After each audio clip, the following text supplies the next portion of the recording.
Hello students, बहुत बहुत स्वागत है आप सभी का सोशियो पॉइंट चैनल पर।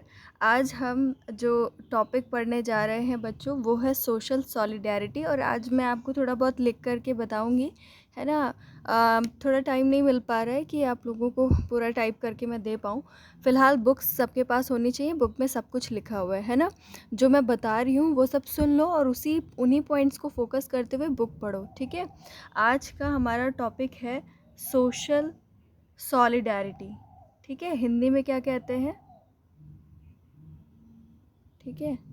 सॉलिडैरिटी हिंदी में कहते हैं इसको सामाजिक एकता, ठीक है। सामाजिक एकता ये किसने दिया हुआ है? इमाइल दरखाइम ने दिया हुआ है ना। सबने इसके बारे में बताया है, बट इमाइल दरखाइम का आज हम पढ़ने जा रहे हैं कि इन्होंने कैसे बताया कि कैसे सोसाइटी में सोशल सॉलिडैरिटी पाई जाती है, ठीक है। उससे पहले हम क्या पढ़ने जा रहे हैं? सोशल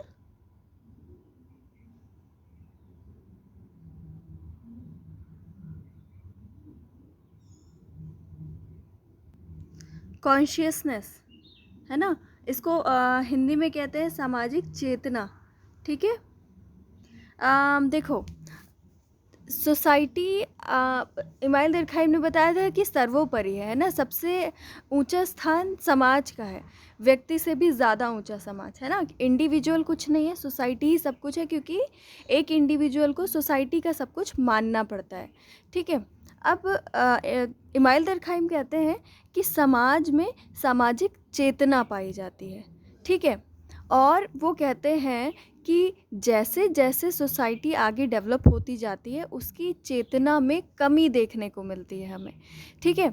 जैसे जो आपके पुराने समाज हैं, वहाँ पर अगर किसी ने कहा है कि इंटरकास्ट मैरिज करना अलाउड नहीं है, तो फिर वहाँ पर कोई भी इंटरकास्ट मैरिज नहीं करता है।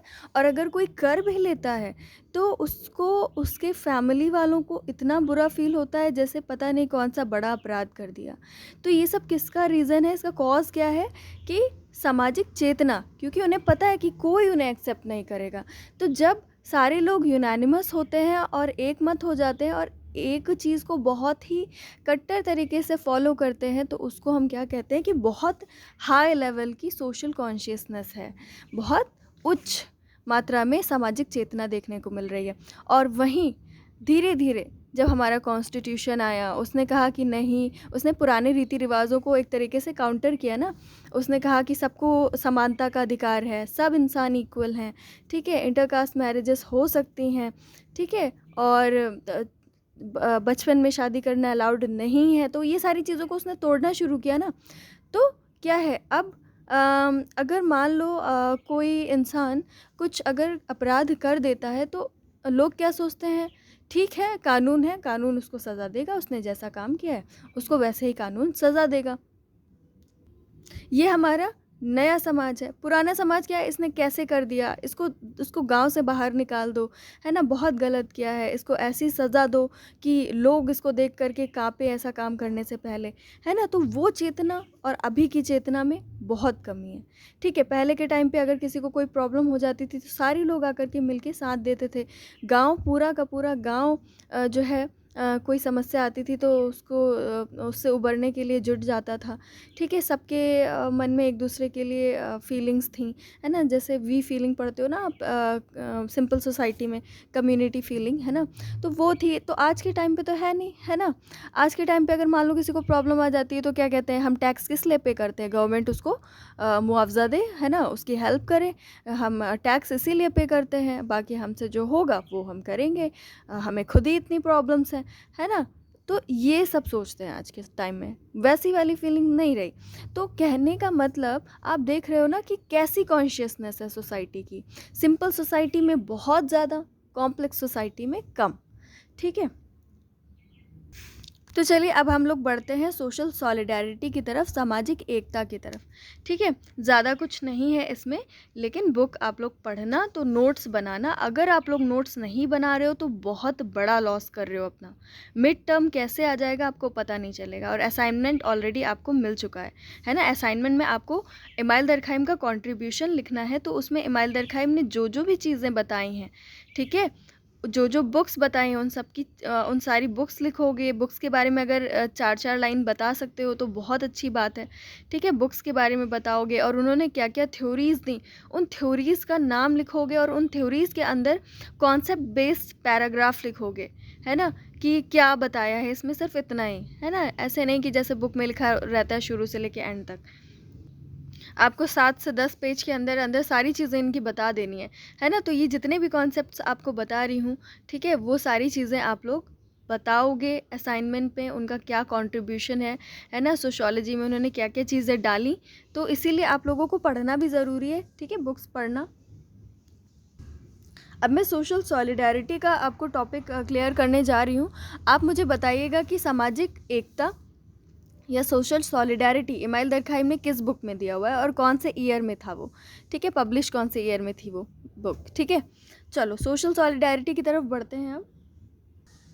बच्चों, जब आपने डिवीज़न ऑफ लेबर पढ़ा इससे पहले, है ना, अगर किसी ने डिवीज़न ऑफ लेबर नहीं पढ़ा है तो वो पढ़ लेगा, ठीक है, इससे पहले वाले वीडियो में था वो।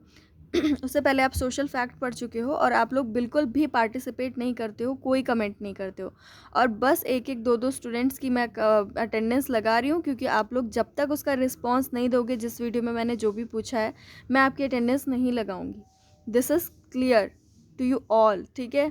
तो इसीलिए उसको पार्टिसिपेट करो। बहुत कम स्टूडेंट्स की अटेंडेंस लग रही है, कोई उसमें रिस्पांस नहीं कर रहा है, तो मैं कैसे मान लूँ कि आप लोग क्लास अटेंड करते हो, ठीक है। ना ही कोई मुझे रीज़न बता रहा है कि क्यों अटेंड नहीं कर रहा है कोई, ठीक है।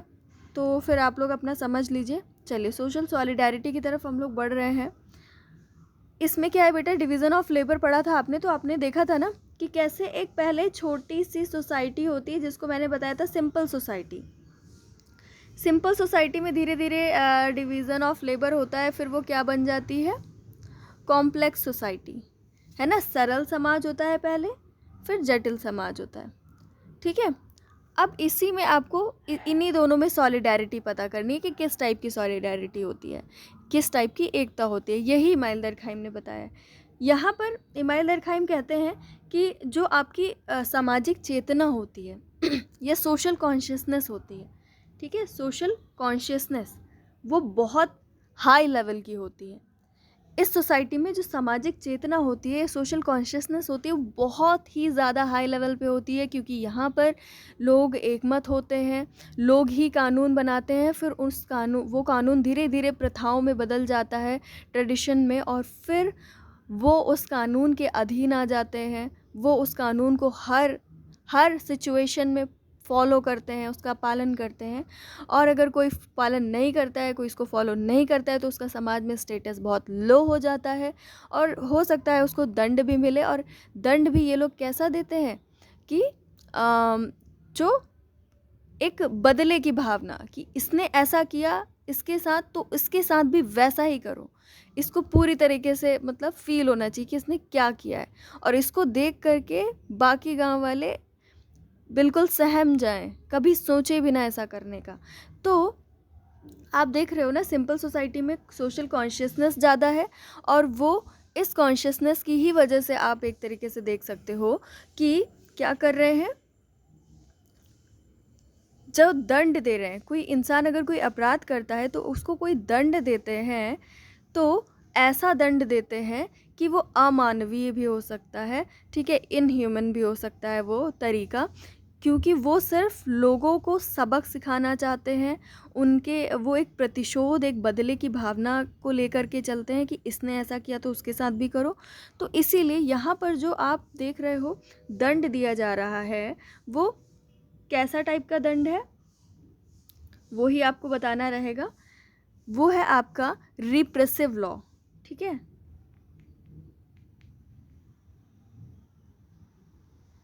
यहाँ पे लोग रिप्रेसिव लॉ के मुताबिक चलते हैं, ठीक है। इसको हिंदी में कहते हैं दमनकारी कानून, ठीक है। तो ये हो गई कानून की बात, और सोशल कॉन्शियसनेस हो गई एकता की बात। जितनी ज़्यादा सोशल कॉन्शियसनेस उतनी ज़्यादा सोशल सॉलिडारिटी, समझे। जितने ज़्यादा लोग एकमत होंगे, मतलब सोसाइटी में उतनी ही ज़्यादा एकता है, ठीक है। अब बहुत इम्पॉर्टेंट चीज़ बताने जा रही हूँ। ये इस टाइप की जो सिंपल सोसाइटी है, देखो रिप्रेसिव लॉ इसको हिंदी में कहते हैं दमनकारी कानून, और सोशल कॉन्शियसनेस को कहते हैं सामाजिक चेतना। ठीक है, अब मैं आपको बहुत इंपॉर्टेंट चीज़ बताने जा रही हूँ, सुनिएगा ध्यान से, वो सब इसी में बताना होगा आपको। ठीक है, अब आपने ये सिंपल सोसाइटी देख ली। अब यहाँ पर क्योंकि लोग एक दूसरे को बिल्कुल भी फ्रीडम नहीं दे रहे हैं, है ना, कि आप अपनी मर्जी से कोई काम कर लो, नहीं दे रहे ना, कि हाँ इस गांव में ये एक कानून है, ये एक प्रथा चली आ रही है तो यही होगा।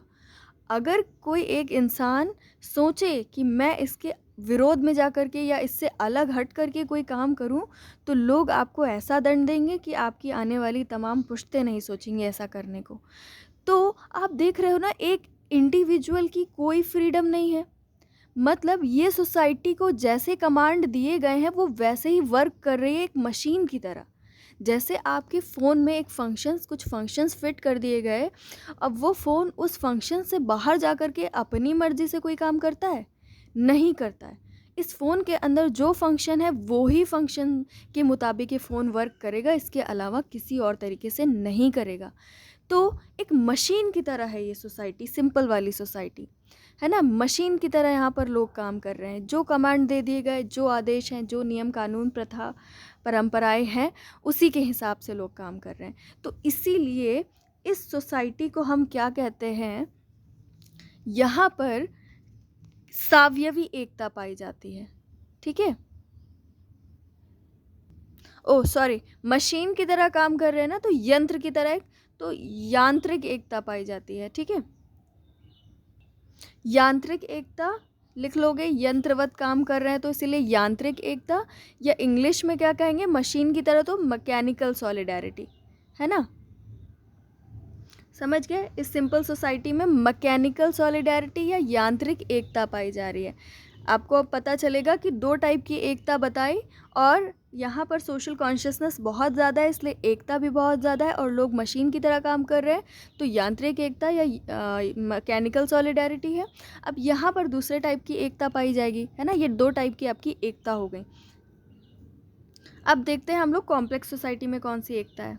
अब कानून भी आपको पता चल गया ना, यहाँ पे रिप्रेसिव लॉ या दमनकारी कानून। ठीक है, अब हम लोग देखते हैं कॉम्प्लेक्स सोसाइटी में जो जटिल समाज है हमारा, जो हमारा नया समाज है। अब यहाँ पर अगर कोई चोरी हो जाए या कुछ भी हो जाए, कोई प्रॉब्लम आ जाए, ठीक है, तो सीधे इंसान भाग करके कहाँ जाता है? पुलिस के पास जाता है। कोई पड़ोसी निकल करके नहीं आएगा, है ना। आजकल की इंडस्ट्रियल सोसाइटी जो है, कोई हेल्प करने के लिए नहीं आएगा, कहेगा ये कानूनी मामला है ना, हम इसमें दखल नहीं देंगे। इवन जो रोड एक्सीडेंट्स होते थे, लोग उसमें भी बिल्कुल भी संवेदना नहीं दिखाते थे, किसी का कितना भी मन हो हेल्प नहीं करता था, क्योंकि उसे लगता था कहीं ऐसा ना हो कि पुलिस सोचे कि हमने ही टक्कर मारी है। ठीक है, लेकिन फ़िलहाल आज इसको प्रमोट किया जा रहा है और कहा जा रहा है कि जो लोग हेल्प करेंगे उनको रिवॉर्ड दिया जाएगा। ठीक है, फ़िलहाल अभी तक तो यही था ना, मतलब बहुत सारी ऐसी चीज़ें होती हैं जिसमें लोग कानून के बारे में सोचते हैं, है ना। लोग एकता नहीं दिखाते हैं, कहते हैं ये कानूनी मामला है। तो जहाँ पर कॉम्प्लेक्स सोसाइटीज़ होती हैं वहाँ पर चेतना भी कम होती है, कॉन्शियसनेस भी कम होती है, और जो लॉज होते हैं वो रेस्टिट्यूटिव लॉज होते हैं। ठीक है, या प्रतिकारी कानून होते हैं। ठीक है, ठीक है, रेस्टिट्यूटिव लॉ यानी कि प्रतिकारी कानून। ठीक है,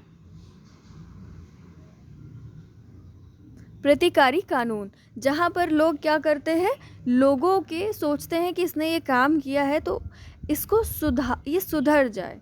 ठीक है, इसको इनह्यूमन तरीके से, हम अमानवीय तरीके से दंड नहीं देते हैं, उसका कैरियर ख़राब हो जाएगा।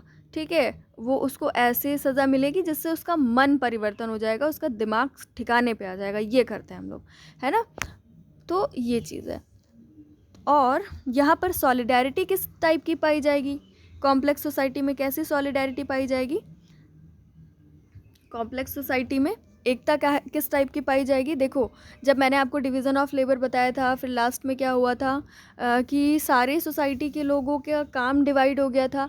सब लोग अपने-अपने काम में इतना ज़्यादा स्पेशलाइज़ेशन हासिल कर चुके थे कि वो लोग और कोई काम कर ही नहीं सकते थे। जैसे मैं सोशियोलॉजी पढ़ा रही हूँ, तो मैं कोई और सब्जेक्ट पढ़ा ही नहीं सकती इस तरीके से, इतने अच्छे तरीके से।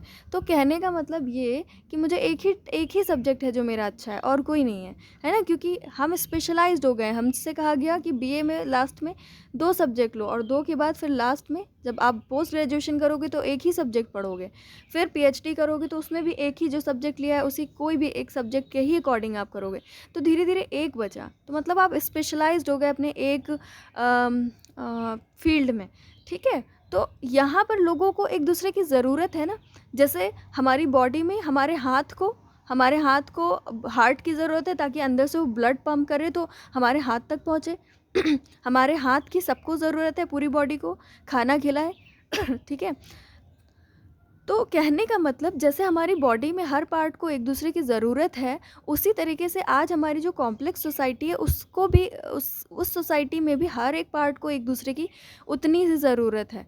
जितनी एक को दूसरे की, उतनी ही दूसरे को दूसरे की, है ना? कहने का मतलब इतना ज़्यादा हम लोग इंटरडिपेंडेंट हो गए हैं। तो जब हम एक ऑर्गन की तरह हम कंपेयर कर सकते हैं इसको। तो इसीलिए एक सावयव की तरह, जैसे हर्बर्ट स्पेंसर में पढ़ा था ना सावयव, आपने सावयववाद पढ़ा होगा, है ना? याद आ रहा होगा। तो क्लास ही में पढ़ाया था। वैसे ही फिर यहाँ इस वाली सोसाइटी में इमाइल दरखाइम कहते हैं यहाँ पे सावयवी एकता पाई जाती है, बॉडी की तरह, ऑर्गन की तरह। तो ऑर्गेनिक सॉलिडारिटी पाई जाती है यहाँ पे। समझ गए? Organic solidarity. और सोशल कॉन्शियसनेस कम होती है। लॉ कौन सा पाया जाता है? रिस्टिट्यूटिव लॉ या प्रतिकारी कानून। ठीक है? तो ये आपका फिनिश हो गया। सोशल सॉलिडारिटी वगैरह सब कुछ पता चल गया आपको। ठीक है? तो अगर कुछ भी पूछना हो तो मुझसे पूछिएगा ज़रूर। ठीक है? आप लोग बड़े बिज़ी दिख रहे हो, पढ़ाई लिखाई आपका लग नहीं रहा है कि हो रहा है, तो थोड़ा करो उसको। ठीक है? चलो फिर नेक्स्ट क्लास में मिलते हैं हम लोग।